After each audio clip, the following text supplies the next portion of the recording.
कौन नहीं चाहता कि उसका मेंटर एक यूपीएससी रैंकर हो। 2021 के फाइनल रिजल्ट्स में सिविल्स दिल्ली आईएएस के 200 से भी ज्यादा सिलेक्शंस हैं। Guys, I am going to connect you 1-to-1 with civils Delhi rankers for free. There is a link in the description, fill it and schedule a session. These ranker will prepare a timetable and a personalized plan for you। ये toppers आपको exactly वही बताएंगे कि कौन सी book follow करनी है, कौन सा चैप्टर पढ़ना है। They will guide you in answer writing, mocks and accessing them। Don't miss this golden opportunity to get mentored by a ranker।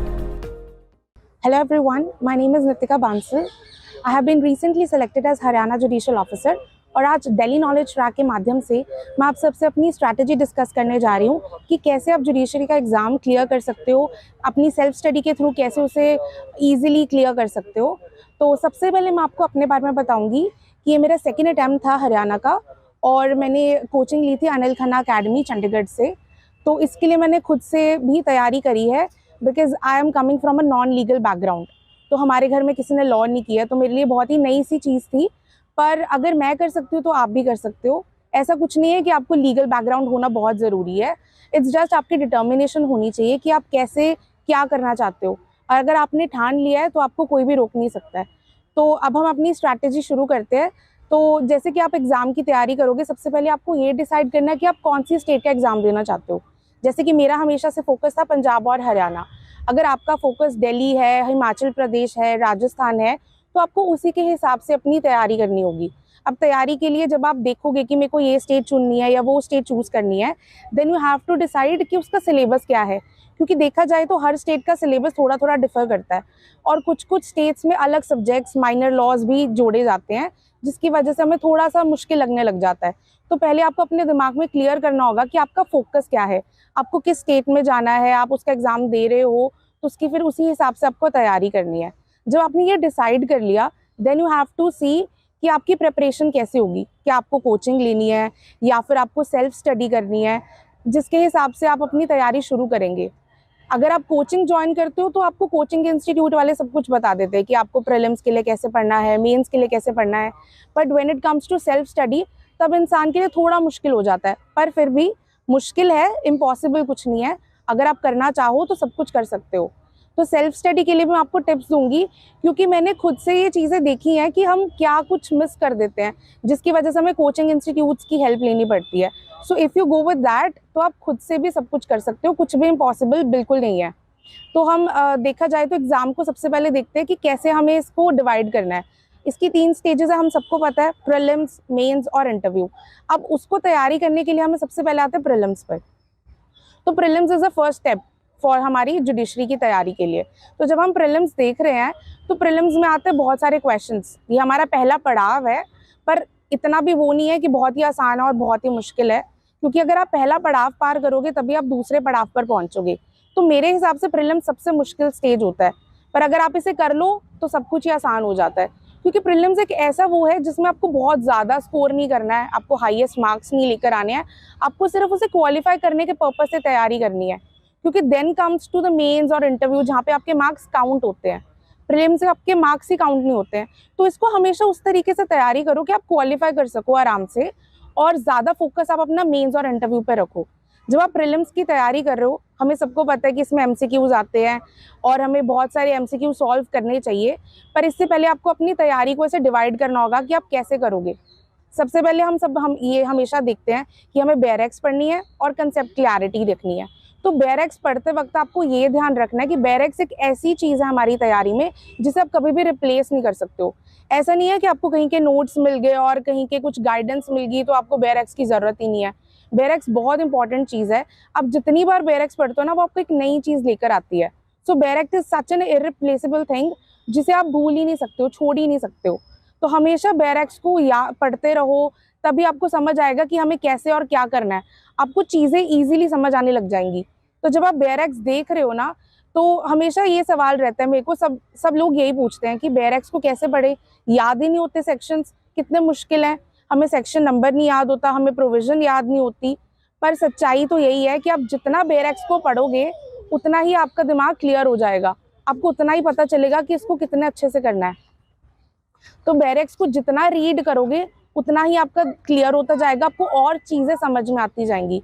तो बैरेक्स ही हमारे लिए बहुत इंपॉर्टेंट चीज़ है, क्योंकि जैसे ही आप बैरेक्स फिर से पढ़ोगे तो आपको एक नई चीज़ मिलती है। तो इसलिए बेरेक्ट एक इररिप्लेसेबल चीज़ है जिसे आप कभी भी छोड़ नहीं सकते हो, चाहे आपके पास कितने भी अच्छे नोट्स क्यों ना हो। बेरेक्स बहुत इंपॉर्टेंट रोल प्ले करते हैं। बेरेक्स अगर हम देखें ना, तो हमेशा सबका एक सवाल होता है कि सेक्शन कैसे याद करें, कैसे प्रोविजंस को याद करें, बेरेक्स तो याद ही नहीं होते हैं, हमें तो वो सेक्शन नंबर ही याद नहीं हो रहा है। तो हमेशा सब यही कहते हैं कि आप बेरेक्स को बार बार पढ़ो, और ये सुनने में बड़ा अटपटा लगता है पर ये सच है। आप जितनी बार भी बेरेक्स को पढ़ोगे उतनी बार आपको एक नई चीज़ मिलेगी, उतनी बार आपको कुछ ना कुछ जानने को मिलेगा, और उतनी बार आपकी मेमोरी तेज होती जाएगी। अभी भी मतलब मैं ये कह सकती हूँ कि बेरेक्स को पढ़े मुझे थोड़ा टाइम हो गया है, पर अभी भी मेरे को चीज़ें याद है। क्यों? क्योंकि मैंने बार बार बेरेक्स को पढ़ा है। जितनी बार बेरेक्स पढ़ोगे ना, आपको नई नई चीज़ें मिलेंगी ही मिलेंगी। वन टाइम रीड आपको समझ आएगा सेक्शन क्या है, सेकंड टाइम आपको पता लगेगा कि अच्छा इसमें ये चीज़ इंपॉर्टेंट है, थर्ड टाइम में आपको और क्लियर हो जाएगा, फोर्थ टाइम तक आपको बेरेक्ट याद होने लग जाएगी। तो जितना बेरेक्ट को पढ़ोगे उतना ही आपके लिए अच्छा है। बेरेक्ट को जितना अगर आप मार्क करते रहोगे, हाईलाइट करो क्या इंपॉर्टेंट है, जैसे जैसे पढ़ोगे वैसे वैसे आपको समझ आने लग जाएगी। उसके बाद अगर आप बेरेक्स के साथ साथ ये देखो कि आपको कंसेप्ट क्लैरिटी हो रही है कि नहीं हो रही है। बेरेक्स के साथ साथ आप अपनी बुक्स देख सकते हो, अपने नोट्स देख सकते हो, जिससे आपको समझ आने लग जाएगा कि हाँ इस टॉपिक में ये है, इस टॉपिक में वो है। जब आप ये सब पढ़ रहे हो तब आपकी चीज़ें क्लियर होती जाएंगी, जो कि आपको प्रीलिम्स में बहुत हेल्प करने वाली हैं। इसके साथ साथ आपको एमसीक्यू सॉल्व करना कभी नहीं भूलना। आजकल मार्केट में बहुत सारी बुक्स अवेलेबल हैं, हमारे पास ऑल टाइम तो यूनिवर्सल अवेलेबल है। यूनिवर्सल तो मुझे लगता है सब लोग कब से ही फॉलो कर रहे हैं और अभी तक चल रही है वो। इसके अलावा वी हैव सिंघल और एके जैन। मैं तो हमेशा रिकमेंड करूंगी आप जितने एमसीक्यूज हो सके सॉल्व करो, क्योंकि जितना आप सॉल्व करोगे उतना ही आपको समझ आएगा कि क्वेश्चन आते कैसे हैं और हमें क्या करना है, कैसे पता करना है कि इसमें और इसमें कौन सा सही आंसर है। बिकॉज हमेशा ऐसा होता है कि हमारे पास दो ऑप्शंस आ जाते हैं, हमेशा फंस जाते हैं हम कि यार ये सही है या वो सही है। तो उसे जानने के लिए आपको ये देखना है कि अगर आप जितने जितने एमसीक्यू सॉल्व करोगे ना, उतना उतना आपको क्लैरिटी बढ़ती जाएगी। आपको समझ आ जाएगा कि क्वेश्चन कैसे आता है, आपको कैसे देखना है कि क्या सही है क्या गलत है।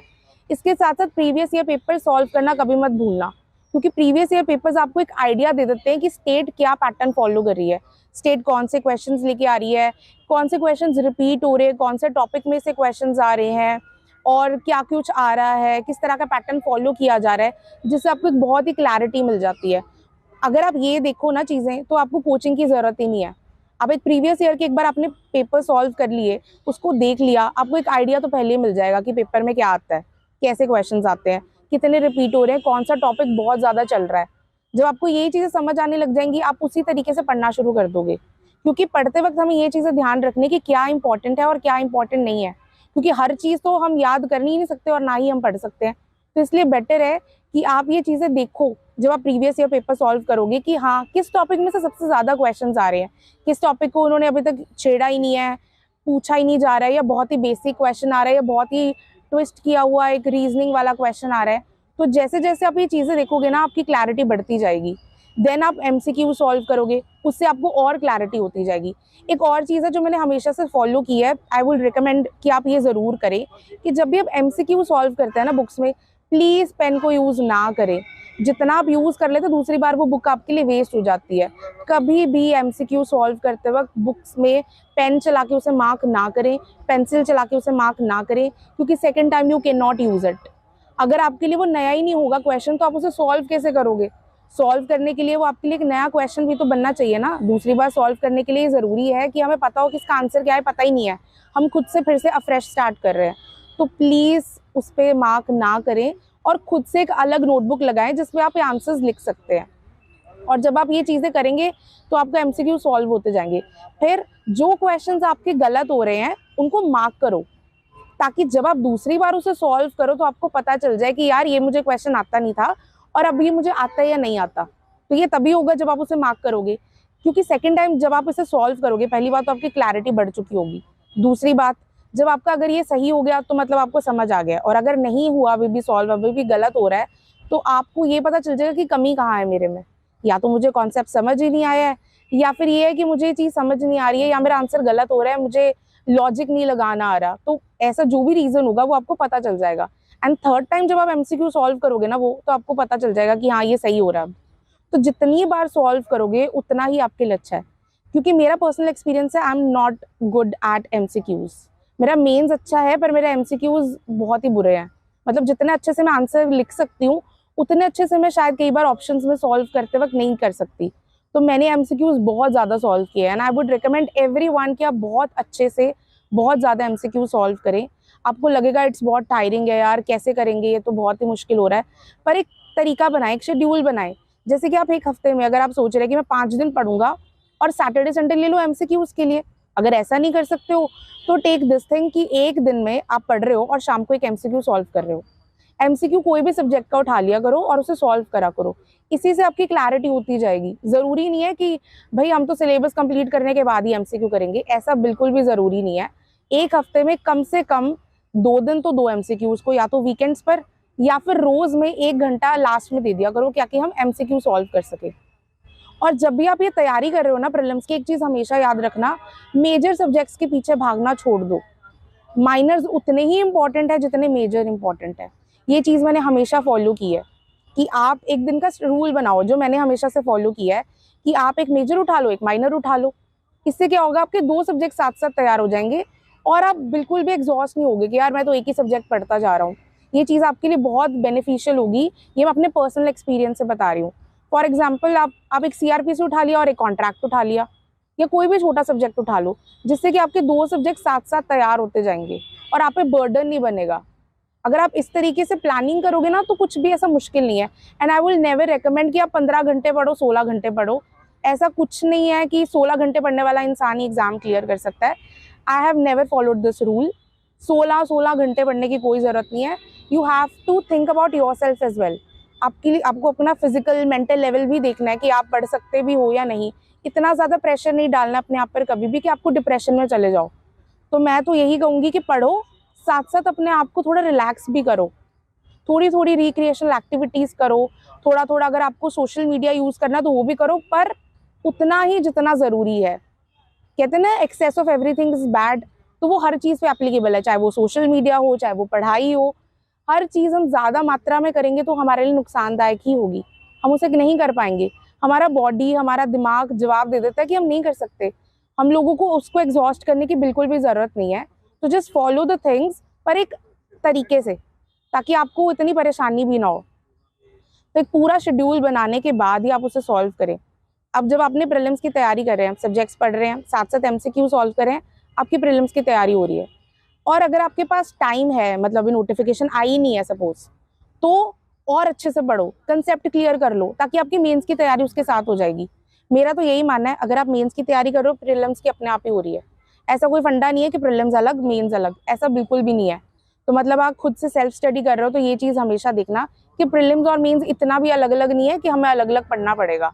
वो तो बहुत ही मुश्किल हो जाएगा, फिर से सारी चीज़ें पढ़ोगे। तो सबसे अच्छा आपके लिए यही है कि जब आप मेंस के अकॉर्डिंग भी तैयारी कर रहे हो ना, सारा सब्जेक्ट अच्छे से पढ़ रहे हो, कंसेप्ट क्लियर कर रहे हो, तो प्रीलिम्स की ऑटोमेटिकली होने लग जाएगी।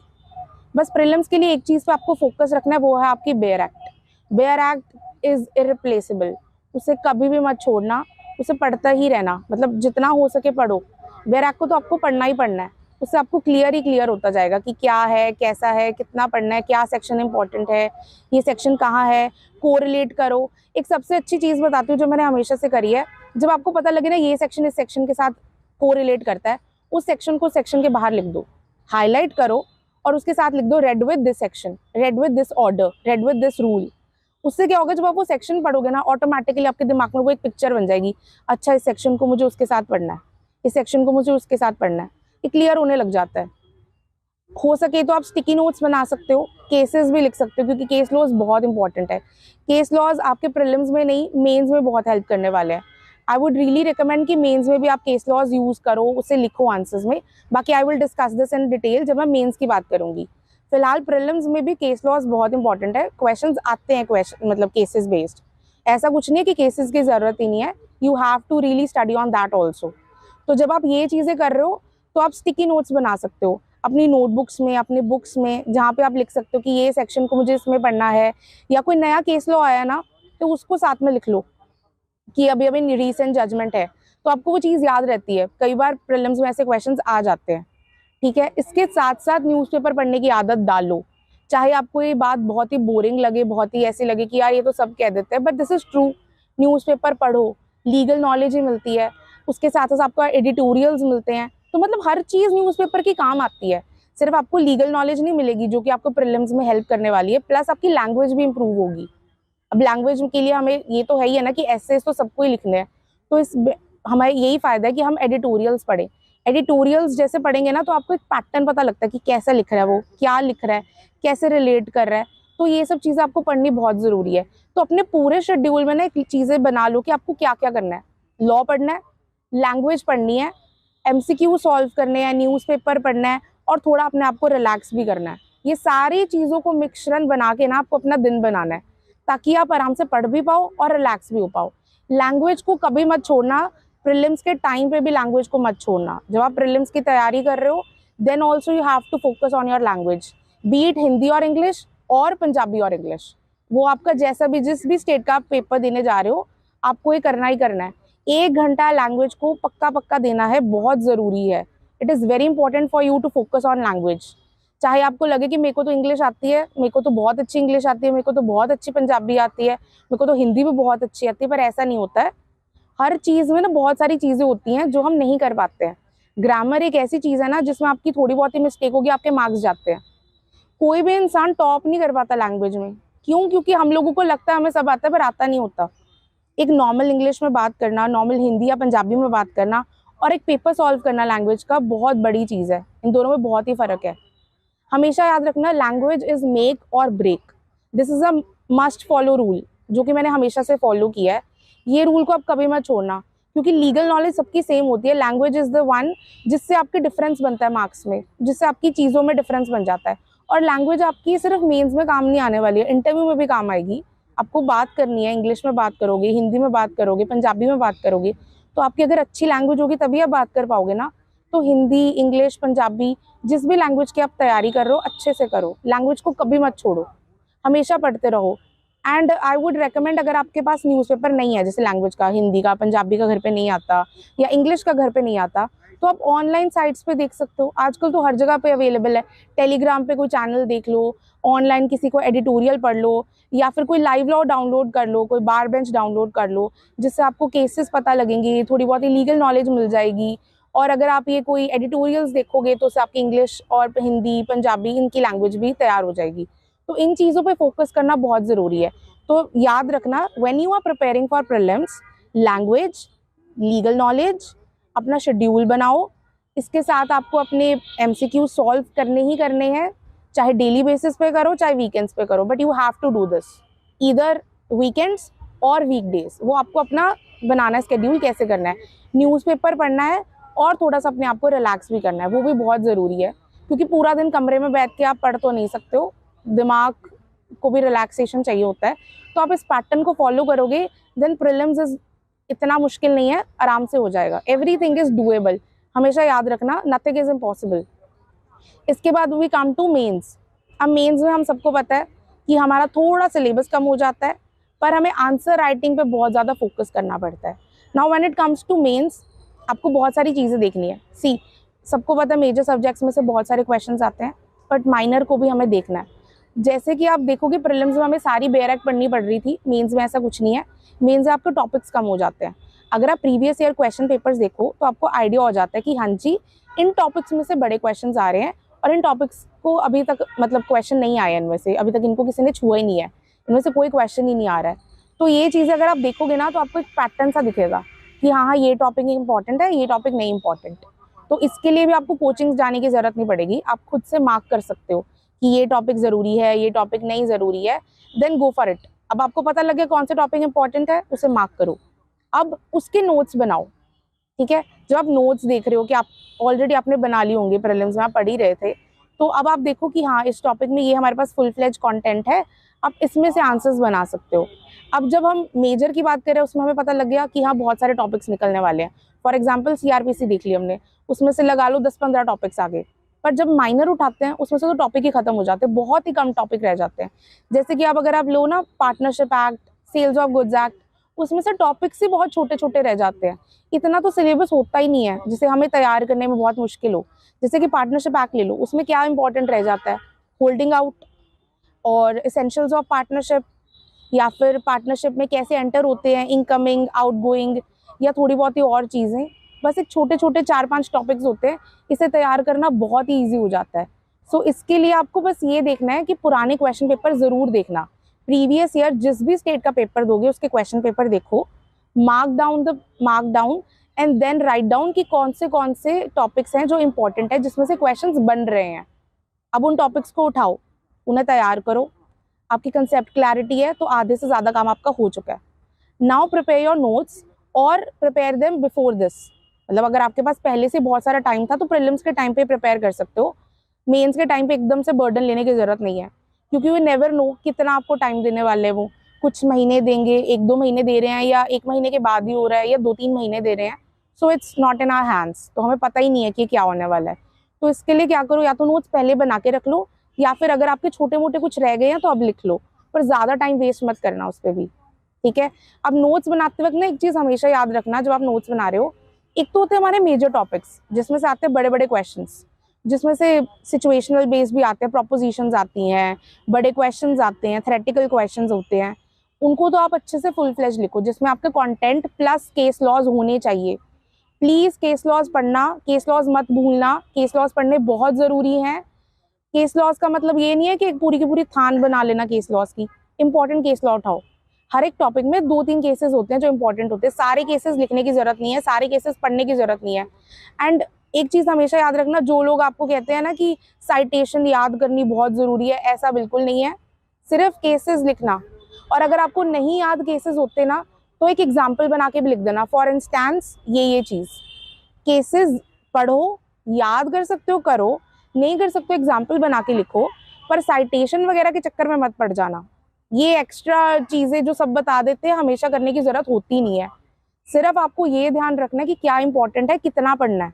तो सबसे पहले जब आप ये पढ़ोगे मेजर लॉज, मतलब मेजर टॉपिक्स जो होंगे आपके मेजर टॉपिक्स आप पढ़ोगे, उन्हें आप ये देखना कि क्या क्या इंपॉर्टेंट है, उसका नोट्स तैयार करो। टॉपिक तैयार हो रहा है, उसमें केस लॉज लिखो, केस लॉज इंपॉर्टेंट, कोई रिसेंट आया है जजमेंट अगर वो भी लिखना।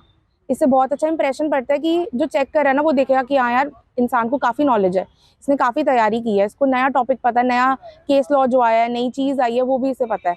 तो ये सब चीज़ें ऐड ऑन करना, ये एक्स्ट्रा वो ब्राउनी पॉइंट्स नहीं होते, मार्क्स आते हैं जो, वो हैं ये। केस लॉज लिख दिया, कोई नई चीज़ लिख दी, तो ये ब्राउनी पॉइंट्स है जो आपको आंसर को एक अलग लेवल पे ले जाते हैं। देन आपने अगर ये बना लिया, इसके साथ अब जो छोटे टॉपिक्स है ना उसकी भी नोट्स तैयार करो। ऐसा नहीं है कि बड़े टॉपिक्स तैयार कर लिए तो छोटे की जरूरत ही नहीं है, नहीं ऐसा होता है, ज़रूरी है भाई, बिल्कुल ज़रूरी है। क्योंकि ऐसा हो जाता है कि अगर 5 नंबर का 10 नंबर के क्वेश्चन आ जाते हैं, अब 5-5 नंबर के क्वेश्चन है, उसमें आपको पेजेस तो भरने से रहे, तो उसमें आपको थोड़ा ही लिखना है पर अच्छा कॉन्टेंट लिखना है। हमेशा कॉन्टेंट की क्वालिटी देखना, क्वान्टिटी मत देखना। 2 लाइन भी लिखोगे, सही लिखोगे तो आपको मार्क्स मिलेंगे, पेजेस भरने की जरूरत बिल्कुल नहीं है। तो when it comes to short questions ना, उसके शॉर्ट नोट्स बनाओ। जैसे कि समन्स ले लो, अब समन्स एक बड़ा टॉपिक तो है नहीं सीआरपीसी में। वारंट्स ले लो, अब इसमें कोई बड़े क्वेश्चंस तो आने से रहे, इनमें आ सकता है डिफरेंस, या एक छोटा सा नोट आ सकता है कि आपको थोड़ा सा लिखना है सम्मन के बारे में, तो एक छोटी सी डिटेल लिख लो कि सम्मन्स क्या होते हैं, कहाँ दिए हैं, क्या इनका पर्पस है, क्या इनका नेचर है। बस ये 4 चीज़ें आपने आंसर में लिख दी, आपका सही आंसर बन गया। कोई एक्स्ट्रा चीज़ें लिखने की जरूरत नहीं है, and you will get the marks no matter आपने कितना लिखा है। If the quantity here the quantity doesn't matter, the quality matters। तो आपने अगर बहुत अच्छा लिखा है ना, 4 लाइनों में लिखा है, आपको उतने ही मार्क्स मिलेंगे जितना कि आधा पेज भरने वाले ने लिखा है। It's an personal experience. आधा पेज भरने वाले, 1 पेज भरने वाले और दूसरी तरफ 4 लाइन लिखने वाले, दोनों को सेम मार्क्स मिलेंगे if the quality is good, because here the quality matters and not the quantity. Then आप ये बना रहे हो, शॉर्ट नोट्स भी बना लिया आपने, मेजर सब्जेक्ट्स के भी, माइनर सब्जेक्ट्स के भी, सबके नोट्स बनाओ। अब इसके साथ साथ इंग्लिश, हिंदी, पंजाबी, जो भी आपका सब्जेक्ट होगा लैंग्वेज का, उस पर फोकस करो। Write down the essays, do write the essays. ऐसा लगता है कि यार ज़रूरत नहीं है, नहीं ज़रूरत, हमें इंग्लिश आती है, हमें हिंदी आती है, ऐसा बिल्कुल नहीं होता है। कमियां हम सब में होती हैं। हिंदी और पंजाबी की जो आपकी वो मात्रा की मिस्टेक हो जाती है ना, उसमें से अच्छे खासे नंबर जाते हैं। Nobody can score highest in that essays. क्यों? क्योंकि हम लोग स्पेलिंग मिस्टेक कर देते हैं हिंदी पंजाबी में। हमें लगता है हमें हिंदी आती है, हमें पंजाबी आती है, हम लोग ध्यान ही नहीं देते हैं, हम लोग लिखते ही नहीं है। उस वजह से क्या हो जाता है, स्पेलिंग मिस्टेक हो जाती है। तो जितना लिखोगे उतनी आपकी लैंग्वेज इंप्रूव होगी, उतना आपको समझ आएगा कि क्या है, कैसे लिखना है, क्या नहीं लिखना। और जब आप ऐसे लिख रहे हो ना, कोट्स ज़रूर लिखना। I would really recommend you, quotes हमेशा लिखना। हिंदी में, इंग्लिश में, पंजाबी में, जो भी आप ऐसे लिखोगे उसमें कोट्स लिखना बहुत ज़रूरी है। उससे एक बहुत अच्छा इंप्रेशन पड़ता है कि हाँ कि इस इंसान को और भी चीज़ें पता है, सिर्फ ये पढ़ता पढ़ता नहीं रहा है, इसे और भी अलग चीज़ें भी पता है, इसे किसी की कोट्स भी पढ़े हैं, कोई और नॉलेज भी है, एक बहुत अच्छा इंप्रेशन पड़ता है। Do write quotes in your essays for sure. इसे एक रूल बना लेना कि आपको ऐसे में कोट लिखना ही लिखना है। इससे आपका ऐसे का बहुत अच्छा एक बनेगा, मतलब बहुत ही अच्छा इंप्रेशन पड़ता है कि आपने बहुत अच्छा ऐसे लिखा है। अब जब लैंग्वेज कर रहे हो, ऐसे के साथ साथ आती है हमारी ग्रामर। ग्रामर को भी सॉल्व करना। एक सबको लगता है कि हमारी इंग्लिश बहुत अच्छी है तो हमें ग्रामर को ध्यान देने की ज़रूरत नहीं है, but that's not true. Do solve the questions what ever comes in your paper. उसके लिए भी बुक्स हमारे पास अवेलेबल होती है मार्केट में। ऑनलाइन भी आपको बहुत सारी चीज़ें मिल जाएंगी, ऐसा कुछ नहीं है कि नहीं मिलता है। ऑनलाइन बहुत सारी साइट्स हैं जो आपको इंग्लिश ग्रामर की क्वेश्चंस देती हैं, या प्रीवियस ईयर क्वेश्चन पेपर देखो, आपको पता लगता है कि कैसे एक एरर वाले क्वेश्चंस आते हैं और उनमें छोटे छोटे एरर्स ही हैं जो आपको इतने नंबर दे जाते हैं। मतलब 20-30 नंबर तो आपके फ्री में हो जाते हैं अगर आपकी ग्रामर अच्छी है तो। देन वो कैब पे भी फोकस करना है। वो कैब कैसे होगी, वो हमें पता है, वो कैब हमारी कभी भी ख़त्म नहीं हो सकती है, it's a never ending thing. पर अगर आप न्यूज़पेपर पढ़ रहे हो, कोई आर्टिकल पढ़ रहे हो, तो आपकी वो कैब इम्प्रूव होगी ही होगी। तो उसे ऐसा कुछ नहीं है कि कर ही नहीं सकते हैं, वो कैब तो हो ही नहीं पाएगी। कुछ चीज़ें तो आप सीखोगे ही सीखोगे, तो उस पर भी फोकस करना। अब लैंग्वेज में ये सारी चीज़ें करते करते then it comes to Hindi और पंजाबी की पोइट्री। उसे भी पढ़ो, सॉल्व करो। हिंदी की मैं ये कहूँगी, अगर आप हिंदी की तैयारी कर रहे हो तो हरियाणा की जो हरियाणा बोर्ड की 9th और 10th की बुक्स है ना, वो देखो, ऑनलाइन अवेलेबल है। मार्केट में जाके अगर आप नहीं खरीदना चाहते हो, मत खरीदो। ऑनलाइन साइट्स हैं जहाँ पे हिंदी की 9th और 10th की हरियाणा बोर्ड की बुक्स अवेलेबल है मार्केट में। साइट्स पे भी है, मार्केट में भी है। तो आप अगर ऑनलाइन सर्च करोगे ना Haryana board 9th book, 9th standard Hindi book, तो आपको ईजिली मिल जाएगी। डाउनलोड करो, पढ़ सकते हो। ऐसा कुछ नहीं है कि सब चीज़ों के लिए हमें मार्केट जाना है, पैसे लगाने हैं, नहीं ज़रूरत है। आपको ऑनलाइन सारी चीज़ें मिलती हैं, ठीक है। उसी तरीके से गो फॉर पंजाबी। पंजाबी की 9th 10th की आप देखो बुक्स, MBD मिलती है, वहाँ से भी अवेलेबल है, तो आपको वो भी इजीली मिल जाएगी। तो इन चीज़ों को पढ़ो। आपकी पोइट्री, आपकी प्रसंग सहित व्याख्या जो आती है हिंदी में पंजाबी में, वो उससे इम्प्रूव होने लग जाएगी। एक क्योंकि हमारे पास सॉल्व भी मिल जाती है। अगर आप देखोगे ना, ऐसा कुछ नहीं है कि बहुत मुश्किल है। शुरू शुरू में लगता है कि हाँ पोइट्री समझ नहीं आ रही है, ये कैसे हम ये पढ़ेंगे, कैसे करेंगे। पर जैसे जैसे आप उसे पढ़ोगे ना, आपको समझ आने लग जाएगा कि इसकी व्याख्या कैसे करनी है, इसको कैसे एक्सप्लेन करना है, क्या लिखा हुआ है, कि कवि क्या कह रहा है उसमें। तो ये सब तभी पॉसिबल है जितना प्रैक्टिस करोगे। Practice makes a man perfect and that is true. जितना करोगे उतना समझ आएगा, उतना ही इम्प्रूव होगा। तो लॉ के साथ साथ लैंग्वेज को पीछे मत छोड़ना, लैंग्वेज पे पूरा फोकस करना। क्योंकि ये हमेशा याद रखो कि हमारे 5 पेपर होते हैं, ठीक है, 3 लॉ के, 2 लैंग्वेज के। अब 3 लॉ में सबके सेम मार्क्स आ गए हैं, पर अगर किसी की हिंदी, इंग्लिश, पंजाबी बहुत अच्छी है, उस इंसान ने बहुत अच्छा स्कोर कर लिया, देन ऑब्वियसली वो सिलेक्ट हो जाएगा। ऑब्वियसली उसके बहुत सारे मार्क्स, ज़्यादा मार्क्स आएंगे उसके दूसरे बच्चों से। तो ये तभी पॉसिबल होगा ना अगर आपने लैंग्वेज पे काम किया है। तो लॉ के साथ साथ आपको लैंग्वेज पे फोकस करना बहुत ज़रूरी है। तो लैंग्वेज के लिए आपके पास ऑनलाइन चीज़ें अवेलेबल हैं, और इसके साथ साथ आपको जो एसेज करने हैं ना, उसके लिए भी ऑनलाइन साइट्स हैं। आप चेक करो, 151 एसेज वगैरह ऐसे PDF मिल जाती हैं। तो उसमें आपको ना ऐसे के टॉपिक्स मिल जाते हैं, और उसके साथ साथ आपको मिल जाता है ऐसे का थोड़ा बहुत कंटेंट। अब ऐसे में और आप देख सकते हो एडिटोरियल्स। अगर आपके पास न्यूज़पेपर है तो बहुत अच्छा, नहीं है ऑनलाइन एडिटोरियल्स डाउनलोड करो। सिविल्स डेली या दृष्टि IAS या और भी ऐसी साइट्स हैं जो बहुत हमें ये एडिटोरियल्स टॉपिक्स देते हैं। तो अब ऐसे की तैयारी कैसे करोगे? देखो रिसेंट टॉपिक क्या चल रहा है, क्या चीज़ है जो अभी बहुत ही चल रही है, जिस पर रोज़ कोई ना कोई आर्टिकल आ रहा है। या अगर आप ये देखोगे ना, सिविल्स डेली पोस्ट, ऐसे ऑनलाइन साइट्स पर दृष्टि IAS वगैरह, ब्रेनी IAS, ये सब बहुत सारे, ब्रेनी एज, ये बहुत सारी साइट्स हैं, यहाँ पे बहुत सारे कंटेंट आपको मिल जाएगा। तो देखो क्या है जो नया टॉपिक चल रहा है, ऐसे उसी में से आने वाला है। कुछ ऐसा नहीं है कि वो अलग सा बनाने वाला है, वो इन्हीं टॉपिक्स में से ऐसे डालने वाले हैं। तो उन सब चीज़ों को पढ़ो। सेम गोज़ फॉर हिंदी और पंजाबी। हिंदी और पंजाबी के लिए भी आपको एडिटोरियल्स मिल जाएंगे ऑनलाइन, उसे आप पढ़ सकते हो। आपको किसी कोचिंग इंस्टीट्यूट जाने की बिल्कुल भी ज़रूरत नहीं है, जस्ट गो ऑनलाइन सर्च करो और इजीली मिल जाएगा। Now back to law. अब हम लॉ को देखते हैं। तो लॉ के लिए मैंने आपको बताया कि आपको बहुत सारे नोट्स से आपने तैयार कर लिया, मेजर भी, माइनर भी, लॉन्ग टॉपिक्स, शॉर्ट टॉपिक्स। अब इसको बना तो लिया, अब आपको होगा कि आंसर बनाने कैसे, लिखने कैसे हैं। तो उसके लिए पहले तो आप देखो previous year books. Previous year solved books मिलती हैं जिसमें आपको आंसर्स दिए होते हैं, पुराने पेपर सॉल्व किए होते हैं मेंस के। आप उसे देखेंगे तो आपको पता चल जाएगा उन लोगों ने आंसर में क्या लिखा है। वो आप एक छोटा सा आइडिया दे देते हैं कि इस आंसर में इन्होंने ये चीज़ें लिखी है। जैसे कि आप थ्रेटिकल लो, तो थ्रेटिकल तो आपको पता ही है, वो स्टेटमेंट बेस्ड क्वेश्चन हो सकता है या फिर एक टॉपिक बेस्ड क्वेश्चन हो सकता है। जैसे कि अगर आप फॉर एग्जाम्पल मैं आपको समझाती हूँ, चार्ज पे क्वेश्चन आ गया, चार्ज को बताना है, तो चार्ज क्या है। सबसे पहले आपको ये बताऊंगी, आप हो सके तो कॉन्स्टिट्यूशन से कनेक्ट ज़रूर करें अपना answer. It really fetches you marks. I have followed this rule and I really recommend you guys do it. You don't need any coaching institute, just do this, okay? What you have to do, first go for the constitution if you can do it, related to some constitutional right or anything.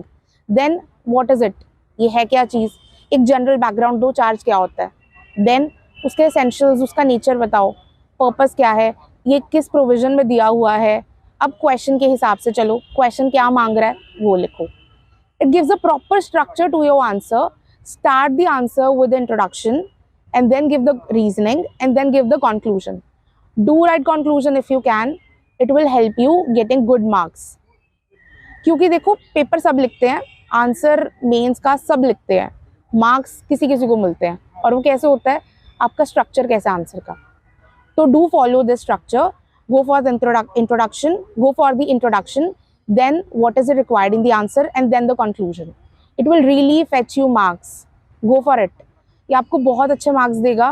मैंने इसी strategy को follow किया है and I really scored well in the mains. I really scored well, above 500, and I was really happy that I could score this much marks in the mains. And that is possible only when you write in a very structural form. Organized answer होगा, अच्छे से समझ आएगा, check करने वाले को भी अच्छा लगेगा। अब इसके ब्राउनी पॉइंट्स क्या होंगे, आपके केस लॉस लिखो, एग्जाम्पल लिख दो, नहीं केस याद आ रहा तो ये चीज़ें लिखोगे, इससे आपको मार्क्स मिलेंगे ही मिलेंगे। अगर कोई रीसेंट केस लॉ याद आ रहा है लिख दो, साइटेशन का कोई सीन नहीं है, साइटेशन मत लिखो, केस लॉज लिख दो। अगर पूरा केस का नाम नहीं याद आ रहा है, आधा भी लिख दोगे तो भी चलेगा। ऐसा कुछ नहीं आपको हमेशा हर केस का पूरा नाम याद हो। Just do write the case laws if you can, otherwise go for examples. उससे एक इम्प्रेशन पड़ता है कि हाँ जी इस बंदे को कुछ पता है, इसने कुछ अलग लिखा है। एंड जब आप केस लॉज लिख रहे हो, प्लीज़ अंडरलाइन दैट। जितना अंडरलाइन करोगे ना चीज़ों को जो अलग से आपने लिखी है, तो उनका ध्यान पड़ता है कि हाँ जी इसने कुछ अलग लिखा है, and then you will get the marks. इन चीज़ों को फॉलो करोगे then you will be very good in mains, और आराम से आप अपना स्कोर कर सकते हो। एक और चीज़ है मेंस में हमेशा याद रखना, आंसर राइटिंग में आपको प्रैक्टिस करनी है। जितना हो सके पेपर सॉल्व करो, जितना हो सके आंसर्स लिखो, स्पीड बनाओ, क्योंकि आंसर लिखना सबको है। मेंस मतलब क्योंकि अगर आप देखो ना मेंस का paper, it is very easy. आपको लगेगा कि पेपर तो बहुत ही आसान है यार, मैं तो लिख सकता हूँ, मुझे सब आता है। टाइम ही नहीं होता, पेपर ही पूरा नहीं होता लोगों का। स्पीड बनाओ, जितना आप स्पीड से लिख सकते हो ना, जितना फास्ट लिख सकते हो लिखो, because this is going to be very difficult for you, but if you will practise it, it is very easy for you. क्योंकि आपको पता है 3 दिन लिखना आपको, सुबह शाम, तो वो तभी पॉसिबल होगा अगर आपकी स्पीड होगी।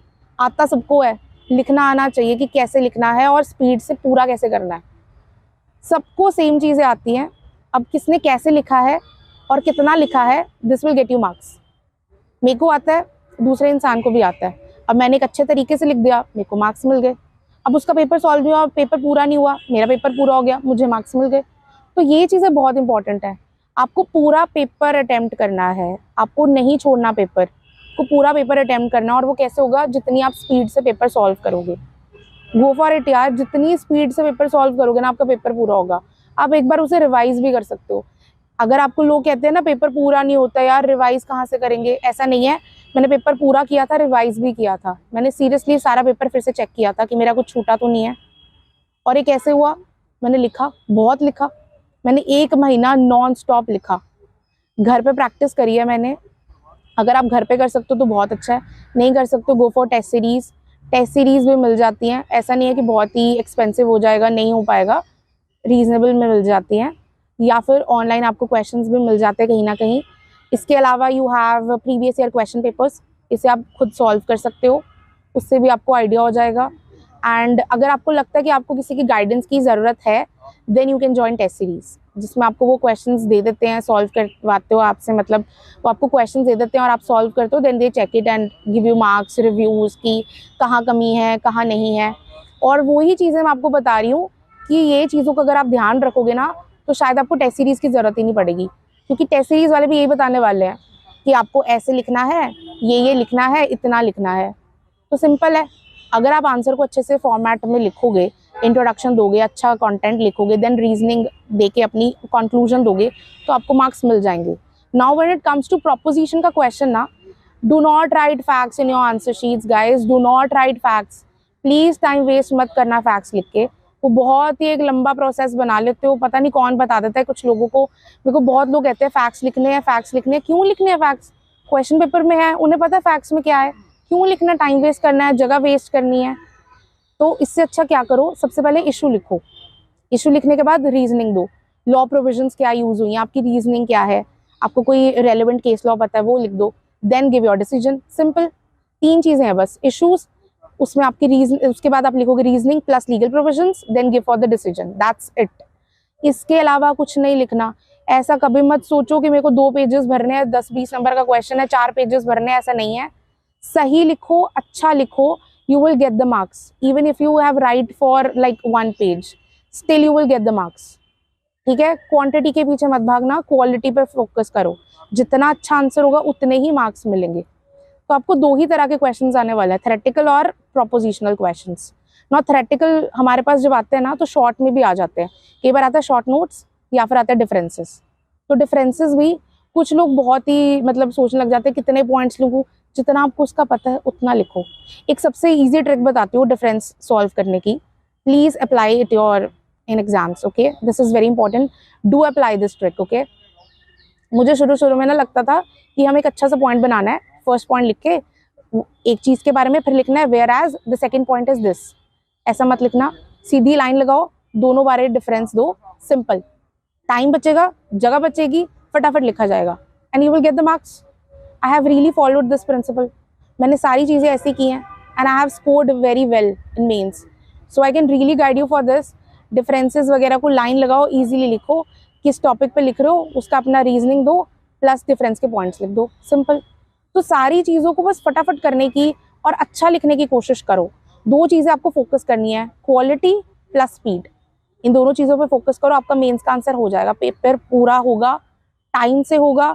Even maybe you get the time to revise also. I did get it. You might also get it, but you have to focus for that. अब जब आपका ये हो गया तो आपको मेंस की तैयारी हो गई है। बस आपको अच्छे से लिखते रहना, लिखते रहना, लिखते रहना है। जितना लिखोगे उतनी प्रैक्टिस होगी, उतना ही आपकी स्पीड बढ़ेगी। आपको पता लगता रहेगा कि मुझ में कहाँ कमी थी और कहाँ नहीं थी। देखो, जो तो टेस्ट सीरीज ज्वाइन कर रहे हैं उनके लिए तो गाइडेंस है। अब जो टेस्ट सीरीज ज्वाइन नहीं कर रहे हैं, आपको क्या करना है, आपको प्रीवियस ईयर पेपर देखना है, कंटेंट पता लगे, क्वालिटी क्या चाहिए उनको, वो लिखना है। अब आप जब दूसरी बार लिखोगे ना, आपको पता लगेगा कमी क्या थी, आप और इजीली उसे लिख पाओगे। आपको समझ आने लग जाएगा, यार ये मैंने चीज़ें एक्स्ट्रा नहीं लिख दी थी, इतना तो लिखने की ज़रूरत ही नहीं थी, इसको थोड़ा छोटा किया जा सकता है। ये सच में आपको पता लगता है जब आप दूसरी बार सॉल्व करते हो। तो this is very possible, this is really possible if you will do this of your own. ठीक है, self study is not very difficult कि नहीं हो पाएगा, खुद से करोगे हो पाएगा। ठीक है, जब आपका ये चीज़ हो जाती है, आपका मेंस इजीली हो जाता है, and then you go for the interview. Now interview is the stage where they are going to check you overall personality. Like in interview is the stage where they are going to check you basically not only your legal knowledge but your overall personality. अब उसमें legal knowledge तो उन्होंने पहले ही check कर लिया, prelims में कर ली, mains में कर ली, उन्हें पता है कि तुम्हें लीगल नॉलेज है। अब वो देख रहे हैं कि आप कैसे हो, आपकी पर्सनैलिटी कैसी है, आपको कितनी अवेयरनेस है, आपको पता चल रहा है ना लोग में, दुनिया में क्या कुछ हो रहा है। आप न्यूज़पेपर पढ़ रहे हो, न्यूज़पेपर पढ़ के जाना, इंटरव्यू में ऐसी चीज़ें पूछ लेते हैं वो, फिर आपको होता है कि यार मैंने तो न्यूज़पेपर पढ़ा ही नहीं था। तभी कहते हैं ना, शुरू से न्यूज़पेपर पढ़ो, आपको चीज़ें पता लगती हैं। ऐसा बहुत बार होता है, and I have recently seen this in interview also, they do ask the news. कभी कभी कुछ नया आया होता है, आज अखबार में आया कुछ नया या कल आया था, they gonna ask you in the interview, truly they gonna ask you in the interview. तो ये तभी हो पाएगा जब आपने न्यूज़पेपर पढ़ा होगा। और अगर आप कहने वाले हो कि नहीं जी मैंने तो पढ़ा ही नहीं, वो क्या सोचेंगे कि आप सिर्फ लॉ पढ़ते रह गए, आपने कुछ और देखा ही नहीं, कुछ करा ही नहीं है। तो please work on your self, दूसरी चीज़ों के बारे में फोकस करो, देखो क्या हो रहा है। न्यूज़पेपर पढ़ो, अपने आप पे फोकस करो। सी जब वो इंटरव्यू लेते हैं ना, तो जब वो इंटरव्यू लेते हैं तो वो सिर्फ ये नहीं देखते हैं कि आपको कितनी लीगल नॉलेज है, क्योंकि वो पहले ही चेक कर चुके हैं। They gonna ask you legal questions for sure, ऐसा नहीं है कि वो नहीं पूछने वाले हैं, they will ask you, but इसके साथ वो और भी चीज़ें चेक कर रहे हैं। आपकी पर्सनैलिटी कैसी है, आपका कॉन्फिडेंस कैसा है, कॉन्फिडेंस है या ओवर कॉन्फिडेंस है, आपका एटीट्यूड कैसा है, आप कैसे आ रहे हो, कैसे बैठ रहे हो, कैसे ग्रीट कर रहे हो, कैसे जवाब दे रहे हो, आपका रिएक्शन कैसा है, आप नर्वस हो रहे हो या नहीं हो रहे हो। Everything they gonna see this and then they gonna mark you for that. क्योंकि वो जब सिलेक्ट कर रहे हैं ना, वो एक पढ़ाकू बच्चा सेलेक्ट नहीं कर रहे हैं, वो एक ऐसा इंसान सेलेक्ट कर रहे हैं who is capable to sit on that seat. क्या आप उस पोजीशन के लिए सही हो या नहीं हो, क्या आप उस सीट पे बैठ सकते हो, वो काम कर सकते हो, मतलब आप इतनी रिस्पॉन्सिबिलिटीज उठा सकते हो या नहीं, वो ये देखने वाले हैं और फिर वो आपको सेलेक्ट करेंगे। तो इसलिए ज़रूरी है कि आप ओवरऑल पर्सनालिटी पे काम करो, कि आप कैसे बोलते हो, कैसे बात करते हो, आपकी बात करने का तरीका क्या है, आप ज़्यादा लाउड हो या बहुत ही धीमे हो, आप उन तक आवाज़ अपनी पहुंचा भी पा रहे हो या नहीं पहुंचा पा रहे हो, मतलब आपकी आवाज़ इतनी एरोगेंट तो नहीं है या ज़्यादा शांत तो नहीं है कि सुन ही नहीं पा रहा, आप बात ही नहीं कर पाओगे, मतलब you are responsible and capable enough to sit on that seat. This is what they are going to see. So उसके लिए you have to focus on yourself. इसके लिए भी you can have mock interviews. See आपको शायद ये कोई बताता नहीं है, पर mock interviews are free of cost. You can try it on anywhere. Some institutes do charge the fees, but otherwise there are various institutes जो आपको online mock interviews देते हैं, and that too free of cost. Just check it out, call them, ask them, and you will get the mock interviews. So ये मत सोचो कि mock interviews तो दिए नहीं, पता कैसे चलेगा। mock interviews देने से पहले आप अपने आप को खुद तो groom कर लो।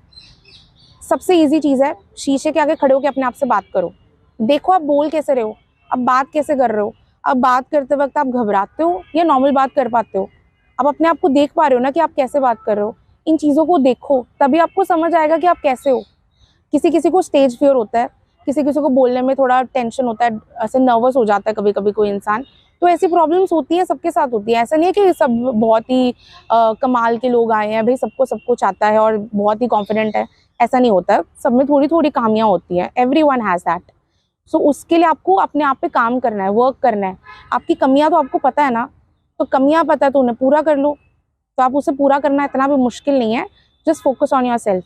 अब आपको पता लग रहा है कि मैं ऐसे बोलता हूँ, मैं ऐसे बोलती हूँ, मुझे थोड़ी सी ऐसे नर्वसनेस हो जाती है, यार मुझे तो इस सवाल का जवाब ही नहीं पता, यार मैं कैसे बोलूँगा, ये बहुत चीज़ें हमारे दिमाग में आती है। तो उसका सिंपल आंसर है नो। नहीं पता जवाब, नो कह दो, और क्या हो जाएगा। कुछ नहीं कहेंगे वो कि आपको जवाब ही नहीं पता, ले हम तो सेलेक्ट ही नहीं करेंगे, ऐसा नहीं है। They are not going to जज यू ऑन दैट कि आपने नो कह दिया। सिंपली कह दो कि I can not recall this at this moment, या मुझे नहीं पता है इस टॉपिक के बारे में, या ये मेरा एरिना नहीं है, मैंने नहीं पढ़ा इसके बारे में। सिंपल, वो अगला क्वेश्चन पूछ लेंगे। दे आर नॉट बॉदर्ड कि आपको एक आंसर नहीं पता। अगर आपको 2 आंसर नहीं पता, 3 आंसर नहीं पता, इससे कोई फर्क नहीं पड़ेगा। द फैक्ट इज वो ये चेक करेंगे आप मना कैसे कर रहे हो, क्या आप घबरा गए हो कि ले मैं तो गया, मुझे तो आता ही नहीं कुछ भी। ऐसा नहीं है। अगर आप जितने कॉन्फिडेंटली आराम से उन्हें कह सकते हो कि मुझे सर नहीं पता इसका जवाब, या मैं इस बारे में नहीं जानता, that is good enough. They are going to be impressed by this attitude of yours कि वाह इसने कितने कॉन्फिडेंस से जवाब दिया कि इसे नहीं पता। सिंपल, वो अगला क्वेश्चन पूछ लेंगे। उनके पास सारे सवाल हैं, ऐसा नहीं है कि उनके पास 4 ही सवाल थे, खत्म हो गए सवाल, ऐसा कुछ भी नहीं है। उनके पास बहुत सारे सवाल हैं, आप जो जवाब दे सकते हो आप वो दो। कौन नहीं चाहता कि उसका मेंटर एक यूपीएससी रैंकर हो। 2021 के फाइनल रिजल्ट्स में सिविल्स दिल्ली आईएएस के 200 से भी ज्यादा सिलेक्शंस हैं। Guys, I am going to connect you 1-to-1 with civils Delhi rankers for free. There is a link in the description, fill it and schedule a session. These ranker will prepare a timetable and a personalized plan for you. ये toppers आपको exactly वही बताएंगे कि कौन सी book follow करनी है, कौन सा चैप्टर पढ़ना है। They will guide you in answer writing, mocks and accessing them. Don't miss this golden opportunity to get mentored by a ranker. तो उसके साथ साथ जब आप जवाब दोगे ना, वो आपको देखेंगे कि आप कैसे बोल रहे हो, कैसे बर्ताव कर रहे हो, आपका टोन कैसा है, आप घबरा तो नहीं रहे हो। जस्ट डू रिमेंबर दिस, चाहे आप कितना ही घबरा क्यों ना रहे हो, इंटरव्यू में वो कभी भी दिखना नहीं चाहिए। You should be confident enough to face them, because अगर आप घबरा गए अब ना, then they will be like ये तो इंसान अभी घबरा रहा है, how will he is going to manage the seat. ये रिस्पॉन्सिबिलिटीज़ कैसे लेगा, कैसे बात करेगा, कैसे केसेस को हैंडल करेगा। तो ये सब चीज़ें बहुत इंपॉर्टेंट होती हैं। तो आप जितने कॉन्फिडेंट होगे उतना ही उनको इम्प्रेस कर पाओगे, उतना ही उनके सामने आपकी अच्छी पर्सनालिटी दिखेगी कि हाँ जी, ही इज़ वेरी कॉन्फिडेंट और ये अच्छे से इसे हैंडल कर पा रहा है। सिचुएशन में हर चीज़ हाँ नहीं होती है, ना भी होती है, पर उसे ना कहने का तरीका आना चाहिए। तो अगर आपको ना कहने का तरीका आ गया तो आपने सब कुछ सीख लिया। तो इंटरव्यू के लिए सबसे इम्पॉर्टेंट है आप अपनी पर्सनालिटी पे फोकस करें, लीगल नॉलेज के साथ साथ अवेयरनेस हो थोड़ी बहुत ही, क्या हो रहा है, जनरल अवेयरनेस बहुत ज़रूरी है। न्यूज़पेपर्स ज़रूर पढ़ें, अपने आप पे फोकस करें, आप कैसे बात कर रहे हैं, कैसे बात नहीं कर रहे हैं, आपको जवाब आता है तो क्या आप बोल रहे हैं, अगर आपको नहीं आता तो आप क्या जवाब दे रहे हैं, इन चीज़ों पे काम करें। देन उन्हें ग्रीट कैसे करना है वो भी देखें। अंदर जाते साथ बैठ ना जाएं, जब आप अंदर जा रहे हैं उनसे पूछें कि मैं आए, then they will allow you to sit, then sit. Do not be in a very hurry hush hush mode में मत रहना। वो बहुत ही कामली तरीके से आपसे बात करते हैं। और प्लीज़ ये हमेशा याद रखना, इंटरव्यू वाले कभी भी आपको ऐसे ग्रिल सा करने नहीं बैठ जाते हैं। दे आर वेरी काम, वो आपको काम करने की कोशिश करते हैं। It's just you have to be calm. अगर आप ही नर्वस हो जाएंगे तो फिर वो कुछ नहीं कर सकते, देन ऑब्वियसली आपका इंप्रेशन एक अच्छा इंप्रेशन नहीं पड़ेगा। अगर आप अच्छे से रिलैक्स होके जाएंगे, वो आपको और अच्छे से मतलब हैंडल करते हैं। They try to make you comfortable there, they really try to make you comfortable. जब हम तैयारी कर रही थी, जब मैं तैयारी कर रही थी ना, तो मुझे ये लगता था कि हाउ विल आई मैनेज, क्योंकि हमारे टाइम पे फ्लक्चुएट हो रहे थे। They could be 8 members, they could be 10, they could be 11 and I was really stressed कि कैसे होगा। पर जैसे ही मेरा इंटरव्यू आया और मैं अंदर एंटर हुई हूँ, it was so calm and composed, so they were trying to make me so comfortable there। इतने प्यार से वो बात करते हैं आपसे कि आपको लगेगा कि they are very, मतलब they'll make you feel like more comfortable, they really make you comfortable here। तो अब जैसे मतलब मैं एंटर हुई, वो इतने उन्होंने अच्छे से मतलब they make you sit, they make you comfortable कि आप ठीक हो, अब हम शुरू करें। वो बहुत ही स्वीटली आपसे बात करते हैं। It's just you have to be very confident enough. अगर आप कॉन्फिडेंट हैं, मतलब अपने आप को कंपोज कर सकते हैं, काम है, तो आप आराम से उसे हैंडल कर सकते हैं। देन जब आप इंटरव्यू दे रहे हैं, बैठ गए आप, आपसे क्वेश्चन पूछे जा रहे हैं, तो हश हश मोड में मत रहना, सवाल पूरा सुने देन जवाब दें। बीच में मत काटना उन्हें, वो बहुत ही गलत इंप्रेशन जाता है। पूरा सवाल सुने और फिर जवाब दें, ठीक है। देन और आई कांटेक्ट बना के रखें। आई कांटेक्ट बनाना बहुत ज़रूरी है। अगर आप उन्हें नहीं देख रहे हैं, इधर उधर देख रहे हैं, ऊपर नीचे देख रहे हैं, बहुत ही गलत इंप्रेशन जाता है। उन्हें लगता है कि बच्चा कॉन्फिडेंट ही नहीं है, मुझसे आई कांटेक्ट बना के बात ही नहीं कर पा रहा है, तो ये कैसे बैठेगा वहाँ पर। तो ये सब चीज़ें वो देख रहे हैं। ये नहीं कि आपको आंसर का जवाब, मतलब आंसर आता है, आपको सवाल का जवाब आता है तो वो आपको सिलेक्ट कर लेंगे। ये नहीं है कि आपको सवाल का जवाब आता है तो वो आपको सिलेक्ट कर लेंगे। They are looking at you, they are really like watching your steps, your things, what are you going to do। so if you will be confident enough, अच्छे से उन्हें मतलब एक रिस्पॉन्स दे पाएंगे, अच्छे से फेस कर पाएंगे, it will fetch you marks, it will add on you, like it will really add whatever you have, it will really add a point in your personality, it will add a mark in your personality।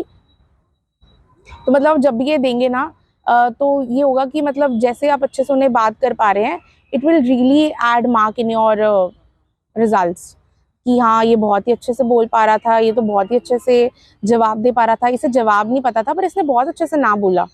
So that is very important. इसके साथ साथ आपकी ये सारी चीज़ें हो जाती है, देन आराम से आप अपना उठें, वो आपको बता देते हैं कि हाँ जी आपका इंटरव्यू हो गया है, अब आप जा सकते हैं। आराम से उठें और बाहर चले जाएं। Just greet them first and then leave.